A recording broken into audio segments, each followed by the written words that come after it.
Have you had a client come in and tell you it just feels like they don't want to be in their body today? How are you with feeling embodied? Do you know what embodiment does for your sessions? In today's podcast, I speak with craniosacral therapist and educator Suzanne Scurlock about embodiment and the positive effect it can have on your practice. Hello, friends. This is Lynn Schulte, and you are listening to the Birth Healing Summit podcast. We are here for meaningful conversations that will transform the way you work with pregnant and postpartum clients. Whether it is a new perspective, tool, or technique, you'll be able to implement it into your practice today. I invite you to sit back, listen with an open mind, and grab the golden nugget today's guest has to offer. Now let's get started. Hello, everybody, and welcome to this episode. Today, I am just so blessed to have with us Suzanne Scurlock. Suzanne is the founder of Healing from the Core. She is an amazing therapist that teaches for Upledger, correct? Isn't it Upledger Institute? You've been teaching craniosacral therapy classes for years and then have developed your own body of work from your experiences in helping therapists become better therapists. Yes, And Suzanne and I have talked many times. She's been on a part of our summit and on this podcast. So welcome back to the podcast, Suzanne. Thanks for being here. I'm delighted to join you, Lynn. Yeah. So today we want to talk about a topic that you and I both feel are super important for us as therapists, and that is embodiment. Mhm. So what do you mean? Like, what's your definition of embodiment, or why is this so important for us? So there's actually a three-pronged answer to that. Okay. Embodiment is important for us as therapists because there is a lot of signaling that comes to us from inside ourselves about whether what we're doing with someone in any given moment is on track or not. Mm. But the second piece is that embodiment, the feedback we get from within our own system, the feedback we get from our sense of our gut instincts in our belly, or our heart's inspiration, or what we feel in our bones in any given moment in a session or out in our lives, can inform us of things that just our left brain can't give us. It's like we're out in the desert if we're just operating from the rules and regs that we got in school. So it really is important to have not only what you got in school, but to have all the information that embodiment gives you. So what I mean when I talk about embodiment, this is the third piece, is that I mean that some of us get sensations, some of us just have a knowing, Mhm. some of us get visual hits, some of us hear instructions, if you will. Yeah, Go, words, go, right? go to the feet. Yeah, go to the feet. Yeah. Wait a minute, pay attention to her navel, or whatever it is. We receive signals. And most of the time, if you're not in your body, if you're not embodied, feeling who you are in space, in relationship to the person you're working with, there is a heck of a lot you miss. So to me, Suzanne, that almost, I think when you say some of this, I think of intuition. So how does intuition and embodiment play together, or what's the connection between those two? So I have to just take umbrage with people that speak about intuition without including the body, because it can mean just something you've projected onto someone. Oh, my intuition tells me you're not liking me anymore, right? That's actually clearly a projection. Or my intuition says I might as well not call that person back because they're not going to want another appointment. It's that kind of thing. That's where I kind of go, "Urgh." That's not what intuition is. Intuition, for me, is an embodied process when your gut instinct, that moment to moment to moment thing that tells you what's happening right now in this session or in this moment in your life, that gut instinct combines with what goes on in your heart, combines with what you know in your head, and combines with what you know in your feet and your legs and your bones, and you just have a knowing about what needs to happen next, and you can't logically explain it. Mm, Logic doesn't explain it. yeah. It is what you know logically plus everything else you know, and that to me is intuition. Anything less and you run the risk of missing some signals. One of the groups when I was first teaching that I had the hardest time with was people who were very used to doing their intuition and their knowing from somewhere out in the ethers. And these are the people that would talk about my higher self said, or I'm getting a feeling that. And what often would happen when I would work with them, they would end up in my courses because they were burning out. Their physical bodies weren't really being inhabited, and their energy body lived like from somewhere from here about up Yes. out into the ethers. So they were really good at catching the airwaves out here, but what they were missing often was what they needed themselves, but they were also missing all the signals that their own body was trying to give them to slow down, to take care of themselves, and to listen to some things about the person in front of them that they weren't picking up just from out in the ethers. And those people usually were successful at what they were doing. So I would have a terrible time explaining to them why embodiment was important, right? And, one of my earliest instructors was someone who was very much an ethers person. And she said to me after she became an instructor and did a lot of work with me, she said, my intuition, if you will, is far stronger and deeper today than it was when I first met you. Even though I had a successful practice when I first met you, I was physically burning out because I wasn't living in my body and I was missing all the signals that my healthy cells were trying to tell me. Yeah. So it's a very interesting piece when you start to mince words or to look at, well, what does this mean or that mean? And I think that intuition is a wonderful concept. And I wish that more people took it all the way down into their feet and their legs and their bones and their heart and their pelvis. The pelvis. Yes. Their pelvic. Yes. We all know that I'm a big fan of the pelvic space. Yes, I am too. So yes. Yes, because you have a course, Healing the Pelvic Core, right? Yeah. Yeah. So one of my students we're getting close to the end of my first 9-month birth healing intensive program. And she had exactly what you were just talking about there, Suzanne. She was very connected, very intuitive into the ethers, as you say, but she didn't realize that she wasn't embodied. And now that she is in her body, she's like, it's magnified.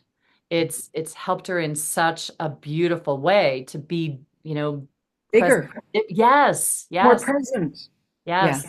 Yeah. So more knowing shows up. I mean, I think that's one of the really important things for people. Yeah. Yeah. So why would you, so 2 comments, wait, I want to go back to this, but you said earlier in your first point that like the left side of the brain is that knowledge that we get, but by bringing in the embodiment, we're working more whole brain. Is that how you would maybe? Absolutely. So I talk about the 6 wisdom areas in the body, and you and I have done podcasts on that. Yeah. 6th wisdom area is the integrated brain, meaning the whole brain. So not just your left brain, but your left and right brain are communicating with each other and coming up with answers that also include the rest of the body. And so you get really nice, accurate information. Yeah, it's important. It's important. It is. And go ahead.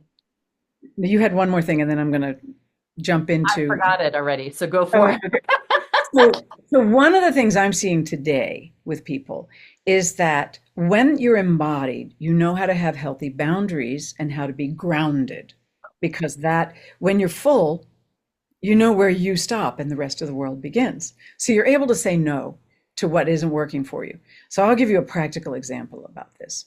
Right now, so many people in this country are so anxious about the election, right? It's got people tied in knots. It's divisive.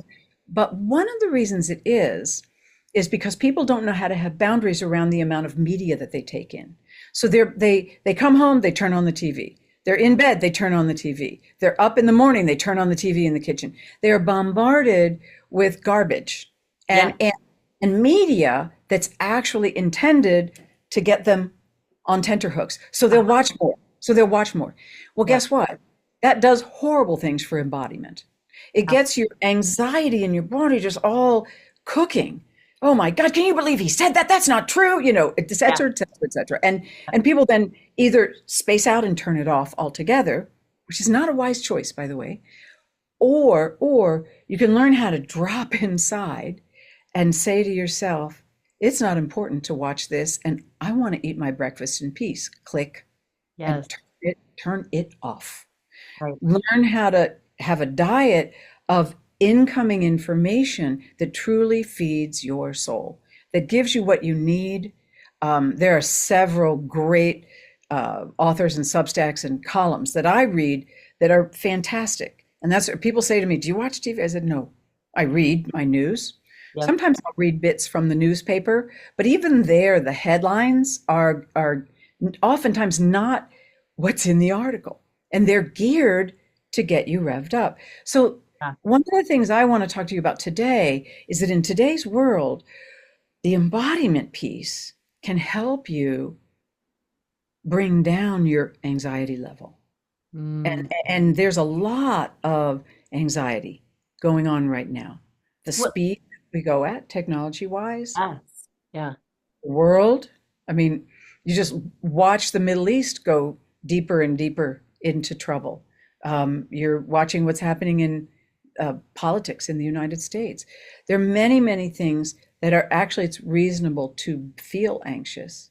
Yeah. So, what we have to do is we have to change the balance of our attention or our awareness from being so much external to Hmm. bringing it back internally. Most people don't realize that when you're very grounded and you're present in your body, you have everything you need to turn the dial down on your anxiety Well, and and on your nervous system, like the upregulating of the nervous system that happens, you can bring it back down. Yeah, well, I see that that anxiety actually disembodies us even more. absolutely. Absolutely. Yeah.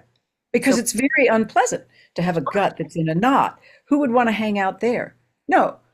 I'd rather eat too much or drink too much or get caught up in, whatever else is going on around me or yeah, or rant at the television or whatever you do. right. Well, I personally like in a nutshell, I feel like all addictions are really us avoiding our emotions. Yep. Yep. And And pain. And pain. It is yes, avoiding pain by and large. Yeah. yeah. Well, Yeah. yes. And so if we could just, and so we can't, the pain may be in our body, so that's another reason that we're avoiding our embodiment. Mhm. Um, but we need to come back in to help to calm it back down. So, what are some steps? What are ideas? How can we help ourselves to become more embodied? Mhm. One of the quickest ways that I become more embodied is to breathe slowly and deeply through my nose. Mm, And modern yoga has actually done research on this. Breathing through your nose actually stimulates your parasympathetic system, your rest and digest. And if I slow down the pace I'm breathing at, that also helps the parasympathetic system to kick into gear. And you can go from to, mm.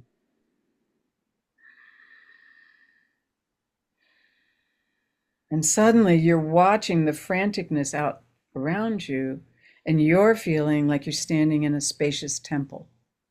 Yeah. An interesting piece. So that simple breath, it's called actually, Emily Conrad taught it to me years ago. It's called the lunar breath, and I have simplified it.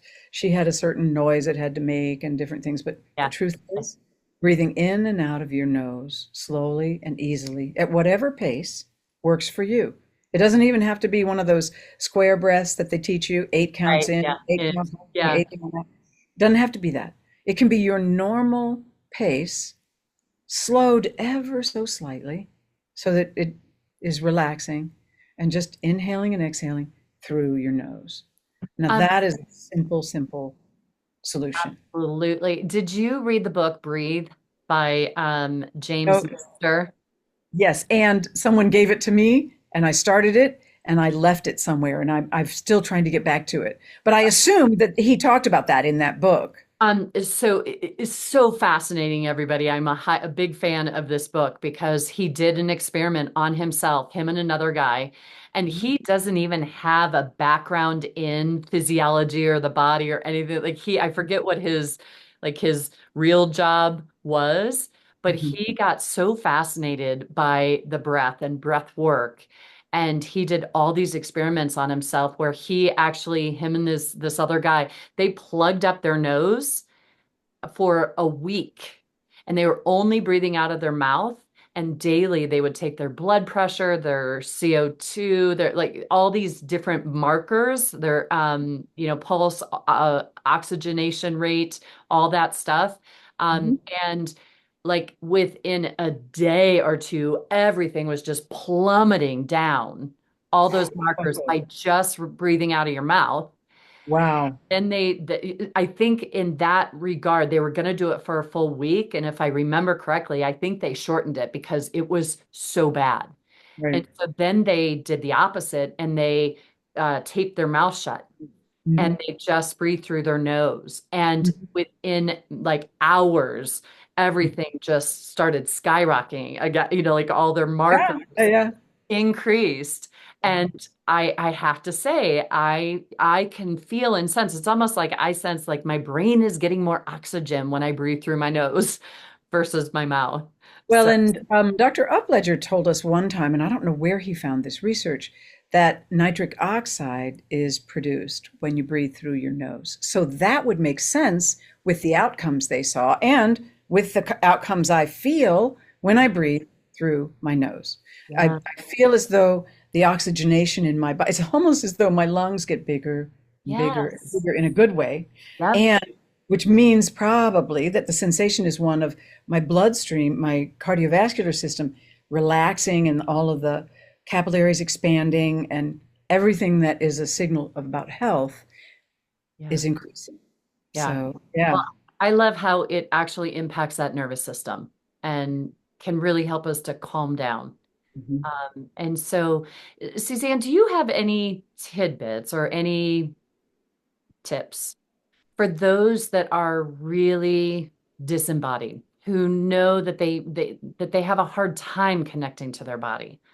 Mhm. And most of the time, this is happening because someone is very traumatized or has had a lot of negative things happen to their physical body that Mhm. has caused them to do that. So, any thoughts on someone in that state? Do you know, I actually, this is one of the reasons why I wrote Full Body Presence and Reclaiming Your Body. Those two books go into, and they have audio that go with them that help people guide themselves back within. But I'll Right. be honest with you, the thing that really speeds it up, I mean, yes, you need to have the basic primer that those two books give you, Yes. but but the thing that exponentially increases our embodiment is excellent body work. Mm, Craniosacral, pelvic core work, pelvic floor work that you do. yeah. For me, for me, when I discovered pelvic floor the specialty of that, Mhm. from my own first delivery, the I was pretty embodied, but I had sort of disembodied from that part of my system Yeah. because of the trauma of my first delivery. And that pelvic floor specialist who knew nothing about embodiment, but she was a very grounded, sweet woman, therapist, just helped me drop right back into my own pelvis. And it was through touch, because touch tells us where we are in space. Yes. So if I want to help someone embody who's not embodied, one of the best things I can do, let's say that I'm standing with someone who's shaking with fear or Mhm. is very anxious, I can say, may I place a hand on your back? Mm, And yes. place a hand behind their heart or on their low back, and then get very grounded myself.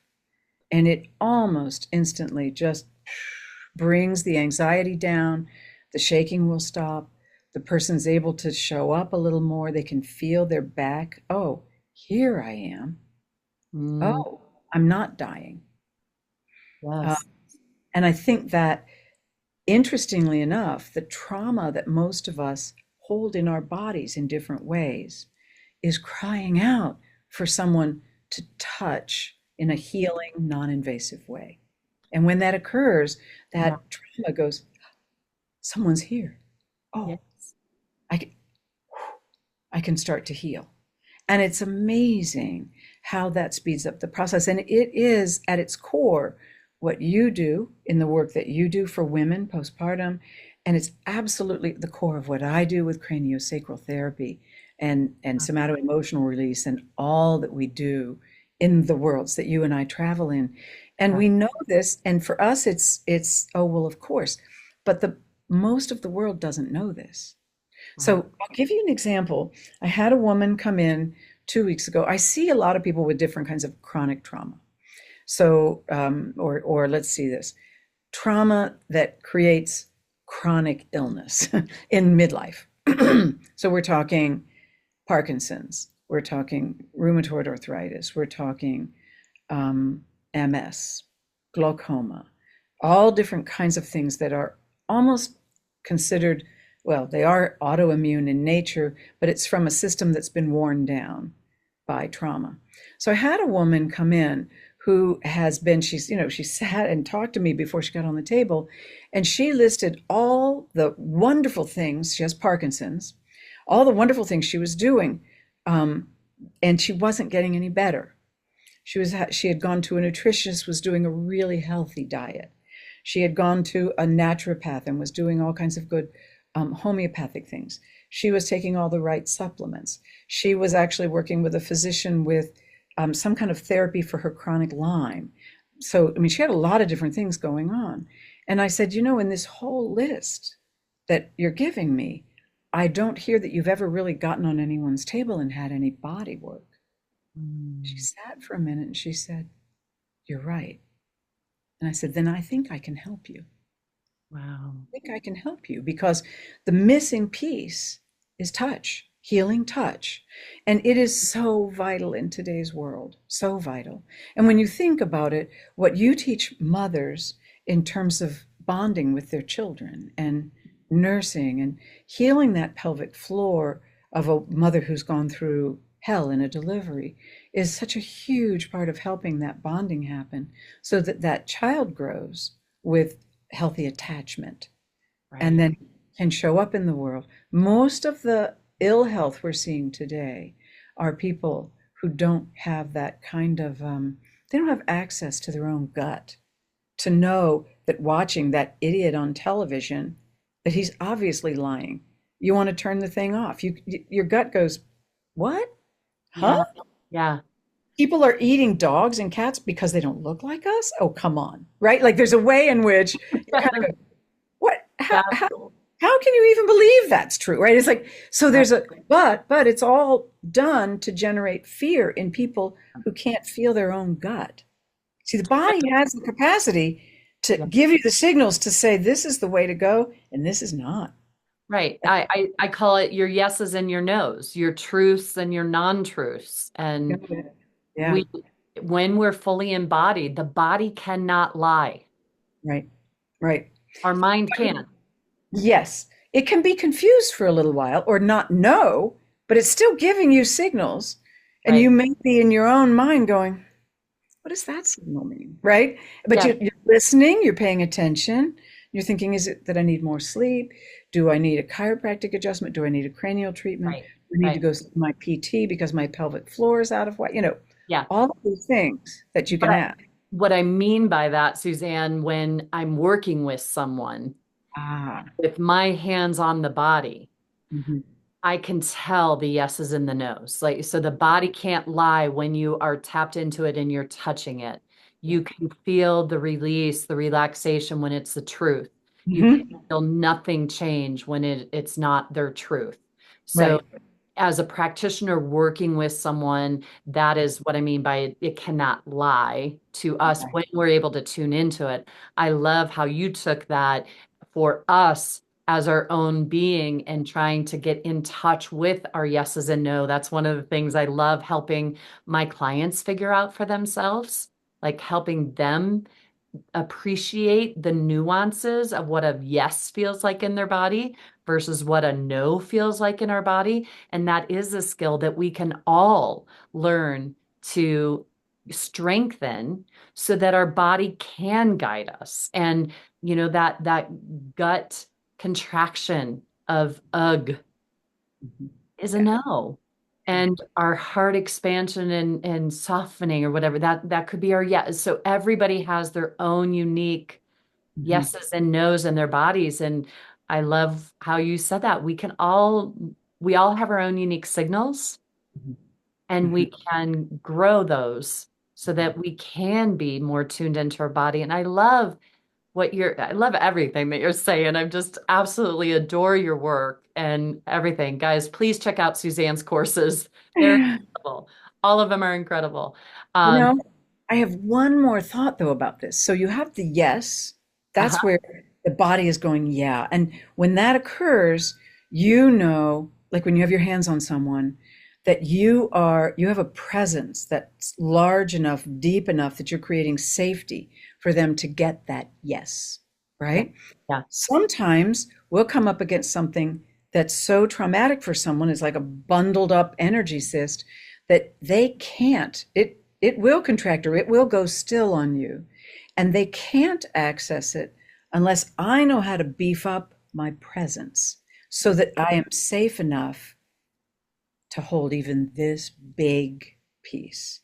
So for me, and I'm sure you have your own way of talking about it. In fact, I've read a lot of your work, and I'm also fascinated by you talk about it in a slightly different way. But you Mhm. talk about what I do, which is I'll feel my feet on the floor and I'll sink in deeper, and I will take some deep breaths, and I'll let my field expand, and Mm, I'll allow myself to be more present. And then what's fascinating is I can watch whatever it was that was like a pressurized aerosol can in someone just go, which is wonderful. It's really, really wonderful. Yeah. You know what I love the most about that, Suzanne, What? is that there's nothing really that you have to figure out. There's no knowledge that you need to come up with Right. to work with whatever's showing up in their body. It Hmm. truly is about your presence, and you teach so beautifully about therapeutic presence and embodiment. And it Yeah. truly is what you've said it several times and just in this discussion about our beingness Hmm. room. Yeah. Come across someone and it's just you get grounded and you put your hand on their back. Hmm. Your groundedness, your attunement to yourself helps the other person attune to you. Yeah. We can help others co-regulate Yeah. when we can access that regulation within ourselves and be Yeah. embodied and have that presence. And you guys, it's so fun. It is. It is, and it cracks open things for me because I love being with people who really want to heal but Yes, do not know how. yes. M- The the more the years go by, I've actually been doing this for 40 years now, and honestly, the more the years go by, my automatic response to finding under my hands or in the presence of someone who's having trauma, my automatic response is to, I go way deep, I widen, I Mhm. bring safety to the interchange, and it is amazing how things just melt. And the person, as you said, and these other systems talk about co-regulating, they talk about being able to feel their own, I talk about it, bringing them to my oasis. And they get to Oh, I love that. sit there, they get to sit there with me, and then everything just comes out easier. Yeah, Yeah. It's, yeah. yeah. So it works really well. And, one of the things that I'm doing this, can I talk about this class with the Yes, shift? please do. Yes. Okay. Yeah. So one of the things I saw with this growing anxiety in this country was that we desperately all need to know how to alleviate our anxiety, come into that deep presence so that as we move closer to the election and move beyond it, we know how to be very grounded and steady and well boundaried. So I'm teaching a course for them that's going to start on October 22nd, that is just one 90-minute thing a week. And there are 7 of them. And it teaches, I'm actually cherry picking from some of the best things I've taught over the last 40 years. I call them my gold nuggets of how to ground, how to calm, how to fill yourself, how to relax, how to be more present, how to know what's right for you to do when everything else is falling apart, how to have gratitude in your heart when things are getting really crazy. So I'm going to play with all of that in those 7 weeks. And Oh. I would love any of your community that want to come join me, because they're a wonderful group of men and women. Yeah. Yeah. And you're partnering with the Shift Network, you guys. This is a huge, huge company that, like I'm so excited for you to Mhm. get your work out in that bigger way by collaborating with them. So congrats to you. And you Mhm. guys, this work is incredible. It's important. And I really appreciated, Suzanne, when I took one of your courses, learning about your sense of boundary. And, other people talk energetically about putting up shields or about, creating these domes so that you reflect everybody's energy back to them or whatever. And you're just like, I don't think we need that. I think we just need to be so full in our own skin that our skin is our boundary. And I listen, I'm like, well, duh. Right. Something doesn't feel right here. Someone just knocked on my door with words or with touch or something that isn't right. If I'm not in my skin, if I'm depleted and empty, I can just come on in, I don't have any boundary. But if I know how to be full and I know how to sit with it, not only does it feel much better, I mean, Right. it feeds me too, but it also gives me a boundary that with clients, with friends, with family, I can welcome in my beloved, and that's delicious. And I can say no when something isn't right. And across the years, I've learned how to say it gently, firmly, clearly. No, it is not mine. Or I can say, yeah, that's mine. Come on in. Yes. So it's a very important thing to know how to do. And to do that, as you just said, you have to be inside. You have Yeah. to have a full energy reservoir, if you will. So we're going to work on that in those 7 weeks as well. Yeah. Awesome. Awesome. So you guys, check out the show notes. The link will be in there. That is my affiliate link to to help supporting this. I not caring about the money. I want you to know about Suzanne and be a part of this so that you can get the support that you need to be able to do your work better without burning out, without having any depletion on your end. So please check that out. Any last words of wisdom, Suzanne? I know you have a ton of them. I just love talking with you. I hope we can do this again soon. And there's a way in which I always get excited when I meet someone else in the field of healing who is doing parallel work, right? And you bring something totally wonderful, but the presence piece that you bring also equally important. And thank you. Thank you for having Oh, me today. Thank you for letting me talk about all of this, because it's what makes me get out of bed. It makes my heart sing, and I yeah. would love to share it with everyone. Yeah. Awesome. You guys, please, please, please check it out. It's so important, such important work. Suzanne, thank you. Bless you so much for the work that you bring to the world to help all of us. You're so important, and we're so grateful, so incredibly grateful. Thank you, Thank you. everybody, for listening in. Please check out Suzanne's 7-week program. The link will be in the show notes, and we will see you all on the next episode. Take care, everybody. Bye-bye. Today's podcast was brought to you by the Institute for Birth Healing. To discover more, visit instituteforbirthhealing.com. To claim $50 off of any online course, use coupon code PODCAST50 at checkout. Till next time, I'm Lynn Schulte, founder of the Institute for Birth Healing.